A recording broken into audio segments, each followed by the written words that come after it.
I think that's another great example of convergence. Hopefully you can see, I think, in real life, the proximity effect that Tyler alluded to during the panel, which is happening in this building. I know personally, I've actually at one point got off the elevators and walked into the same office as mine on a different floor, and it wasn't my office, but I stopped to chat and ended up with a collaboration. And so that kind of thing happens all the time.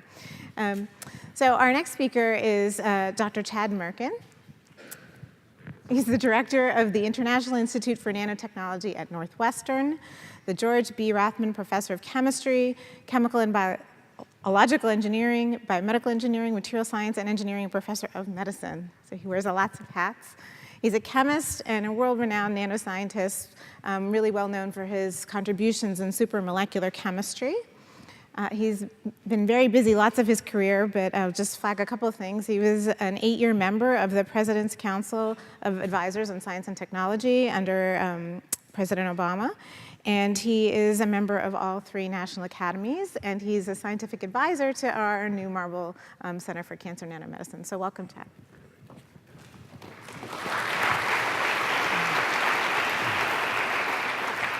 Okay, thank you for the very nice introduction. I also want to congratulate Susan, Tyler, and Phil for really putting together a fantastic show today, and just a great day from my own personal perspective in terms of learning, but also kind of carrying the torch and really pushing this field forward. I remember it was just a few years ago, we were at the AAAS meeting and talking about the idea of really pushing this even further and seeing if we could get a lot of steam. And it looks like there is a lot. And I think it's really an important way of thinking about doing science. It's a way that I've been thinking about for many years. You can see I'm part of 5 different departments. One of the negatives of that, of course, is you have a lot of faculty meetings you have to go to. But you do get a lot of positives out of it. And one of them is this cross-fertilization. And I'm going to tell you about a story that really is a result of that type of cross-fertilization. And I think one of the points that maybe hasn't been made is that when people move into new fields, I think one of the real big benefits is not just the combined expertise, but sometimes people come not blinded by conventional wisdom. And they often try things that maybe they shouldn't do based upon that conventional wisdom. And sometimes they learn that that was a big waste of time. But occasionally, they discover things that really change fields in a very significant way for the better. And I'm going to try to give you an example of that today. I'm also going to touch on some of the points that Eric brought up in the opening talk, which I thought was fantastic and really laid a beautiful foundation. And I want to focus my presentation on this area of nucleic acid medicines. I think if you think about what we've experienced over the last half a century or so, we've seen the wave of small molecules, we've seen the wave of biologics, we're living the wave of biologics. Many people believe that the next big wave will be nucleic acid medicines for some of the reasons that Eric brought up. You can begin to attack disease at its genetic roots, and in principle, based upon some of the arguments Eric made, you can realize a type of digital medicine, and you can design drugs faster, not based upon finding a new molecule, but changing the sequence. And you can do it in a lot shorter period of time and at a lot lower cost, in principle. And so one of the questions you might ask is, why haven't we moved heavily towards nucleic acid medicines? And I don't mean that we haven't. There are some significant efforts in that regard, and I'll touch upon them. But for the fact of the matter is we haven't realized the promise that nucleic acid medicines had at the start. And that's, I think, true for most technologies. When we think they're going to be game-changing, we often find that it's a little more difficult than what we originally anticipated. So, if you think about it, nucleic acid medicines can really attack disease in many different ways. Eric made a good argument about pathways and understanding pathways, and then understanding how you can realize modalities that can enter those pathways and begin to attack disease. We saw the wave of antisense, siRNA, microRNA up and down regulation. And even in the immunotherapy area, it's known that certain types of nucleic acid sequences can be used to tickle the immune system, to either up or down regulate it for potential therapeutic benefit. Why aren't all drugs made from nucleic acids today? Well, as I said, it's a little more difficult than you'd expect. This is a cliche-type curve that's often used in business, and I think it applies both to business and technology. Anytime there's a new technology, there's extraordinary expectation, and people tend to hype it. They tend to get very excited. I don't think that's a bad thing, by the way. I think that's actually a good thing. To think about possibilities is important. I think you have to temper it, though, because it's known, of course, through experience that many of these things aren't realized, and so you typically ride this wave to the peak of inflated expectations, and then people turn sour on it. We've seen that in different aspects of nucleic acid medicine, and you get into what's called the trough of disillusionment. And then if there's a real technology, slowly, over time, people figure out how it works, how you can make it work, and you reach what's called the plateau of productivity. And I think we've experienced that to some extent, for example, in the case of the antisense and siRNA areas.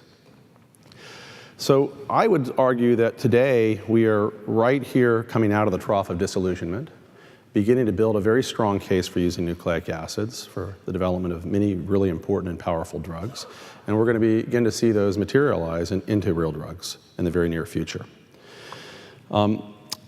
The problem, though, is in this learning exercise, what we found, and Eric kind of mentioned this, that unfortunately, most of the commercial efforts in this regard are focused on developing drugs that can address disease in the liver.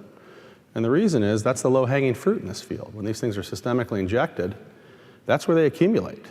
And that's kind of disappointing when you think of the power of this technology, that in principle you can wipe out disease as we know it, but now we've defaulted to only going after, commercially at least, primarily drugs that really can access or attack disease in the liver. There's a reason for this. I said delivery is one of the big reasons, and also, of course, as people began to figure out how you use drugs effectively in this regard, they had to chemically modify them, and there are toxicity issues as well. So those are kind of the bars that ultimately limit where you go with conventional nucleic acids. What if you could begin to access other organs? What if you could begin to get nucleic acids into other types of tissues, the skin, for example? There are over 200 diseases of the skin with a known genetic basis where you could begin to locally address disease. The eye, the lung, the GI tract, even the immune system. That's an example of local delivery, right? Because you can have a subcutaneous injection, effectively activate the immune system, and then get a system-wide response. So if we could begin to develop constructs that could take nucleic acids into these tissues, I would argue that we would have a lot of opportunity to develop really new and powerful forms of pharmaceuticals and drugs in general. And so one of the structures I want to talk to you about is a structure that's come through a convergence of, call it nanoscience, chemistry, and biology, and that's what we like to refer to as a spherical nucleic acid. It's a construct that's typically made by taking a particle, a nanoparticle, and synthesizing oligonucleotides that can chemically react with that particle, and under the right conditions, arrange themselves on the surface of the particle at very high density. You can see an example in an electron microscopy image in the lower left-hand corner here. That's a gold core with a shell of oligonucleotide. We know that this is, in fact, a spherical nucleic acid architecture because we know the thickness of the shell and we know the length of the oligonucleotides. So we know that the oligonucleotides are effectively taking on the effective size and shape of the particle core. Why is this interesting, and what's so important about this? Well, one of the things we discovered in studying this type of architecture, we were actually developing it for different reasons. We were thinking about creating a programmable atom that could be used to program the formation of different types of materials. That turns out to spawn an entire new field of material science that we've helped develop over the last couple of decades. But one of the things we discovered on the biology and medical side is that when you compare these types of architectures to linear nucleic acids on a sequence-for-sequence basis, they are fundamentally different beasts in almost every way. If you look at their ability to bind complementary oligonucleotides, they bind 100 times more tightly. That's odd. They exhibit very cooperative melting transitions. They have cores that can be made of any material, not just gold. As you'll see, they can be made of very benign materials as well, but materials that have interesting physical and chemical properties. They can be used, for example, in the development of probes for high sensitivity and high selectivity detection tools. But they also interact with living systems in ways that nobody could have ever predicted. in ways that are really enabling in terms of getting nucleic acids into cells and tissues that normal nucleic acids won't enter. So let me give you a scientific reason for why this is. Take the binding properties of a spherical nucleic acid. We would say that a spherical nucleic acid will always bind a complementary oligonucleotide more tightly than a linear nucleic acid, simply for entropic reasons. If you think about binding constant, there's an enthalpic contribution and there's an entropic contribution. Enthalpy is working for you, entropy is working against you as you form the double helix.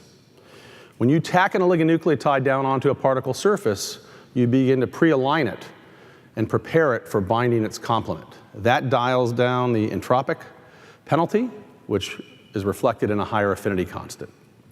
When you make a spherical nucleic acid where you force the oligonucleotides upright, you actually dial down that entropic penalty even more.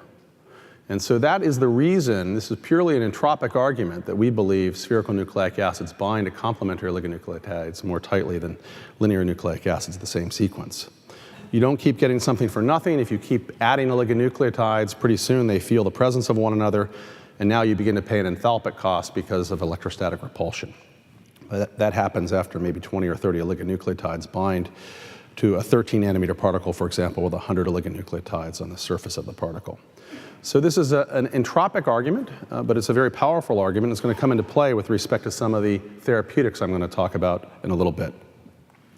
But here's the discovery that really made me a believer, that we were onto something really unusual here, because this is the experiment you shouldn't do if you read the textbooks.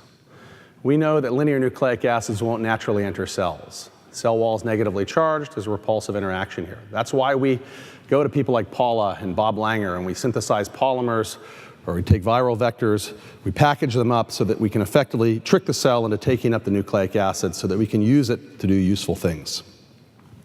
Well, we tried an experiment where we took a linear nucleic acid with a fluorophore, exposed endothelial cells to them. That's the top row here. And you can see there's no appreciable uptake. There's no fluorescence. If we take that same oligonucleotide, arrange it in spherical form, and now treat these same cells with that structure, that spherical nucleic acid, not only does it go in, it goes in better than anything that we've ever worked with, and I would argue better than anything known to man. It's a remarkable phenomenon in this regard, and it's one we understand, as you'll see in a little bit. But that's an empowering observation, because that means now that you can begin to get large quantities of nucleic acids into cells without the need for transfection vehicles. The particle here on a particle-for-particle basis is 100 times more dilute than the linear nucleic acid. It's identical concentration on a nucleic acid basis. But either way you look at it, huge difference in terms of uptake here. And so now you're kind of off to the races. You begin to ask, well, why is this? Is it general, or was that just true of that cell type? Well, here are examples. We've looked at over 60 different cell types. You can sort and differentiate based upon flow cytometry.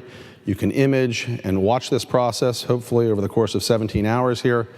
You can watch cells just soaking them up, internalizing them in a very active manner.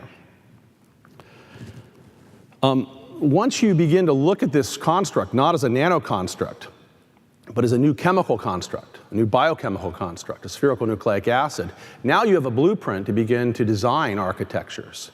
And so, for example, if I'm developing a therapeutic, I might not want to use gold, right? That's a hard thing to sell in certain sectors with respect to therapeutics. But I can begin to create a core made out of benign materials, materials that are all part of FDA-approved therapeutics, liposomal architectures, micelles, even proteins. You can take proteins that will not cross cell membranes, functionalize their periphery at high density, and now they will be rapidly taken in, as you'll see, by the same mechanism. That's also kind of empowering and opens up a whole new set of ideas in terms of developing therapeutics based upon enzymes that you can move into cells, and we're going down that path as well. And here's an example. I take 3 different types of structures, roughly the same density in terms of oligonucleotide, same sequence. Gold on the left, hollow in the middle. We can cross-link the oligonucleotides and dissolve the gold. Quantum dot on the right. All 3 take up the structures about at the same rate and almost to the same extents, within reason or within error. And so that tells you that the shell, the density of the structure, is really critical here. If you track where they go, they first go into early endosomes, they then mature into late endosomes, and then a small amount gets out of the endosome and into the cytoplasm. That's important for developing therapeutics based upon antisense and siRNA.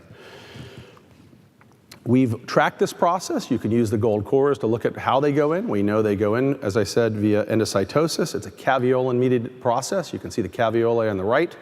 And if we independently knock down the caveolae using siRNA technology, you see, or caveolin, you see uptake go down. This is a scavenger receptor-mediated process, which turns out to be common to, or these classes of scavenger receptors turn out to be common to many cell types. And there's a recognition of this three-dimensional architecture as opposed to the linear architecture that leads to the immobilization of these structures on the surface of cells, and then, as I said, their active internalization. So this is kind of an interesting thing. We now have an unusual situation. We're not trying to get things in. They go into almost all cells, and it turns out tissue types. So we have a single entity agent made primarily of nucleic acid, and in certain cases only of nucleic acid, that will be rapidly taken up by cells and internalized, as you'll see in many types of tissues. And we're beginning to ask what we can do with that. Well, here's the neat thing. We can go back, and from all the things that we've learned over the last few decades, antisense, siRNA, microRNA type delivery or suppression. We can use oligonucleotides for immunosuppression or activation. And anywhere where nucleic acids have been studied, we can begin to ask the question, do spherical nucleic acids offer an advantage? So I'll go back to this. The way we're beginning to think about this is quite powerful, because now we can learn from the mistakes of the past. And I don't mean that in a negative way. That's actually a valuable thing. We had to learn a lot about these areas over 30 years. But we don't have to go down that same path. We know what works, at least with respect to normal nucleic acids, and what doesn't. And we can begin to ride this plateau of productivity. And with the ability to get this in principle into new types of cells and tissues, we can begin to raise the plateau of productivity from the liver to the skin to eyes to the brain and maybe to the immunotherapy area. And I'm going to give you just a couple of examples to give you a feel for how powerful we think this is. We have taken these constructs and we've designed them for the first human trials. They were done in Europe last year. We can put them in creams. We can apply them to the skin. They're the only known constructs, chemical constructs made of nucleic acids that will naturally enter the skin. They'll go deep into the skin, crossing the stratum corneum into the dermis and epidermis, and you can begin to target genes that allow you to think about reversing the effects of disease. And so the obvious target in this case is psoriasis. We did a TNF-alpha study. The first drug was targeting TNF-alpha. It was an antisense type of drug.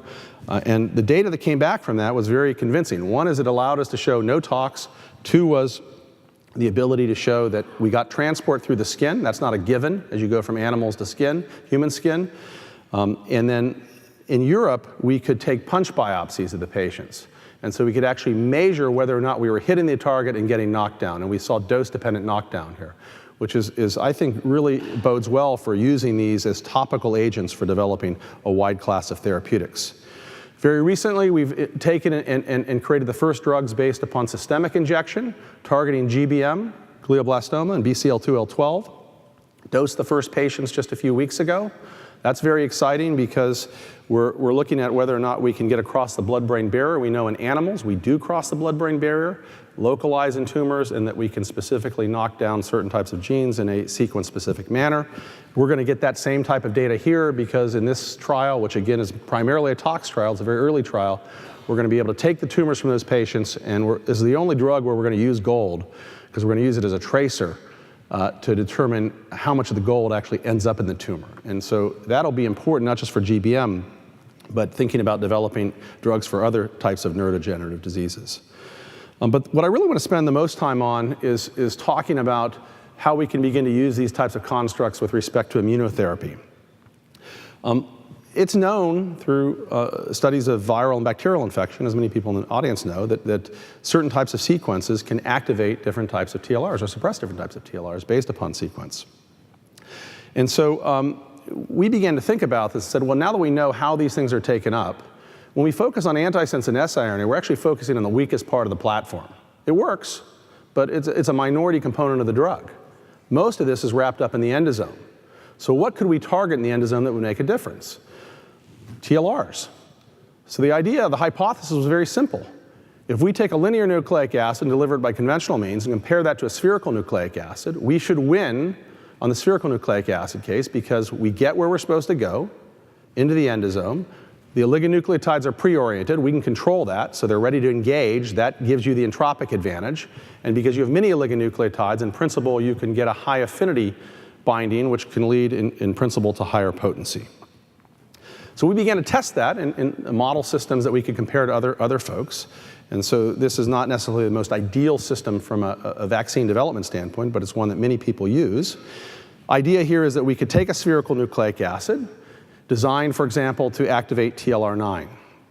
We could couple to that a ligand, and that's going to give us a specificity, a peptide, specific to a type of cancer cell we'd like to eradicate. We're going to look at this in the context of lymphoma.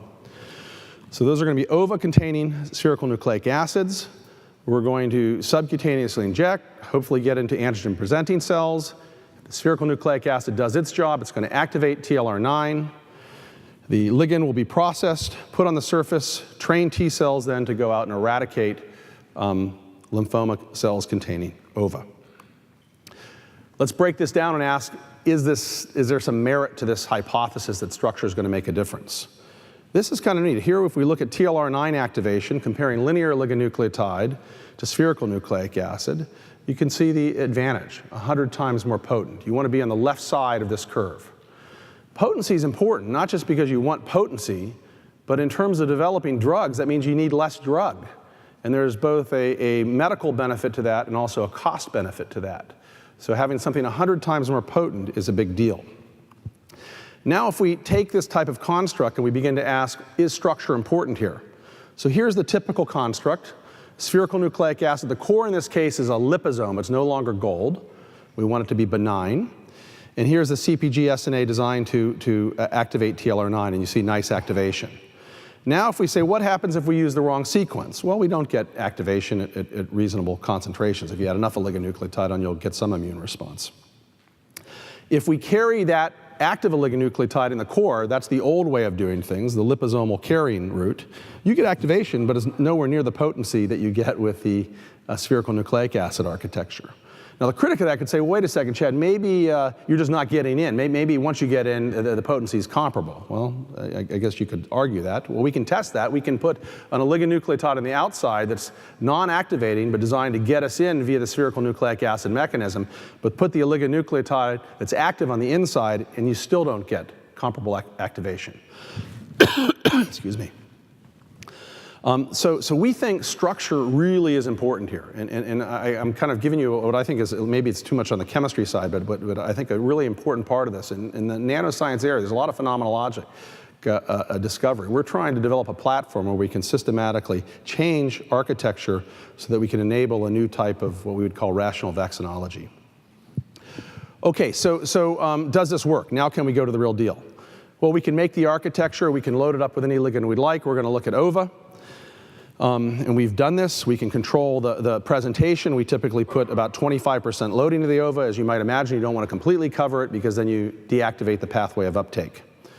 We then can take a mouse model, an immunocompetent one, EG7, ova, lymphoma. We can vaccinate the mice over the 3-day regimen, and then we can look at tumor growth and animal survival. And the data are pretty interesting. What you see in this case is that if we don't treat, tumor grows out of control. That's the black. If we just inject ova and PBS, it's basically the black. The red is the spherical nucleic acid with the ova. That's great. We're retarding tumor growth. We don't cure the animals in this case, but we significantly retard growth. We were shocked, and this was done by CRO. We wanted to make absolutely sure we had a third party validating this, that we weren't looking at this with rose-colored glasses. And they sent us back, and the blue looks pretty good. It was supposed to be a negative control. The oligo, I didn't tell you how the construct is made. It's a spherical nucleic acid. There's a liposome. It's got a oligonucleotide with a hydrophobic end group that inserts into the liposome. It's called tocopherol. That actually leads to micelle formation. So at this concentration, we're naturally forming SNAs, and we're getting a crude type of activation. If we clip off the tocopherol, it goes right back up to the black and the green, which is kind of validation of the architecture being important here.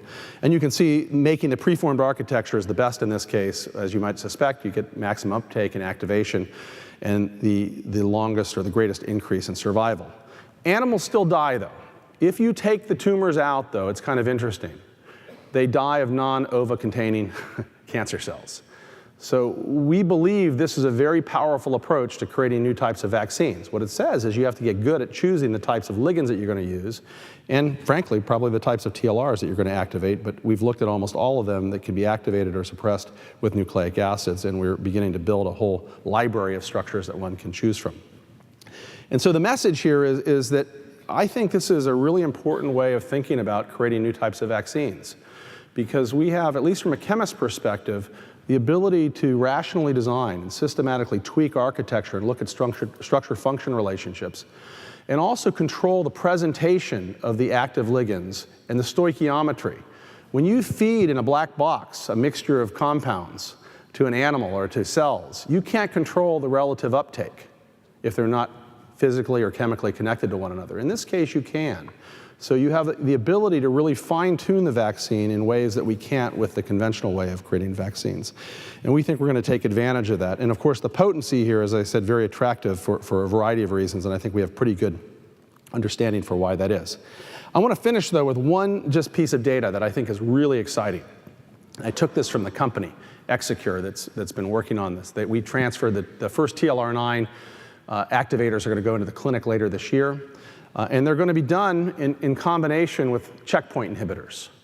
And to me, this data is really quite striking, because what you can see here is if we take in this case, it's a breast cancer model, EMT6, and we try to activate TLR9 with a spherical nucleic acid, we can do that.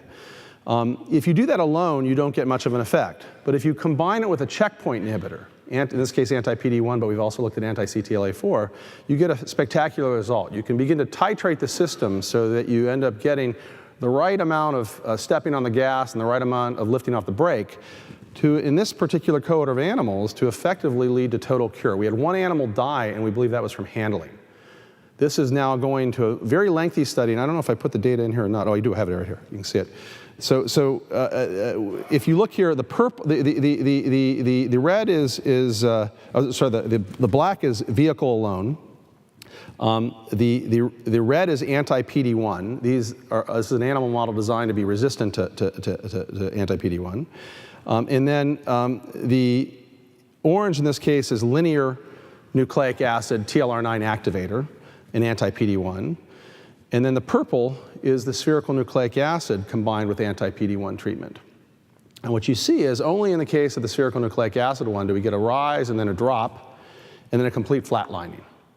And then if we take later on in time and we try to re-challenge those animals with those cancer cells, they reject them. The green is a new set of animals that we take and challenge, and of course the tumor takes off.